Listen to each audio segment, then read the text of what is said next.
Bates.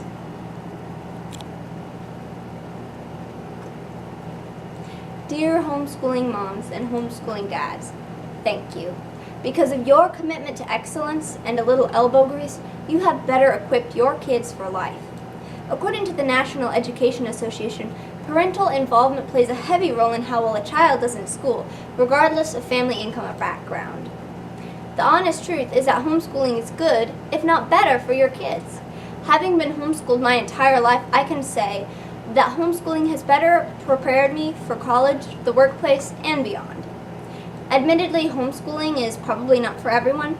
You don't have to be a PhD or a millionaire to educate your kids, but it does require a good helping of courage, an unwavering dedication, and a deep love. Homeschooling is not for wusses. It takes a lot of courage to homeschool. First of all, there's the thought of being alone with your kids all day, the thought of which alone is enough to make Attila the Hun quake in his ibex hide boots. After all, he had 14 children. And then there's that tiny little fact that you are supposed to be teaching them something. Now, it takes confidence to teach anyone anything. Confidence in yourself, confidence in your student. That doesn't just happen. You have to boldly go where you've never gone before, and that's challenging. Now, don't get me wrong.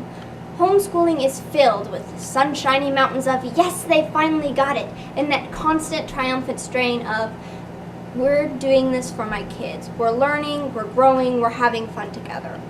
But there are frustrating, wish I was a clam digger moments of homeschooling too. Wading through the uncertain and unfamiliar wastes of homeschooling is not a task for the timid. But it's not courage alone. No matter how courageously you start off, unless you continue on in dedication, you're not going to accomplish very much. Because, let's face it, homeschooling is hard work. You're learning as much as your kid ever will. Coming back the next day to those atrocious times tables with your 7-year-old is not a bed of roses. Where does that patience come from to stick with your kid when you're more bored over fractions than they are? Or when you're more confused than they are over optical systems? Who knows what an afocal lens is anyway? It couldn't be done without dedication. But why are our parents so dedicated to homeschooling? Why do they have the courage to come back the next day? It's because of the most important component of homeschooling, love.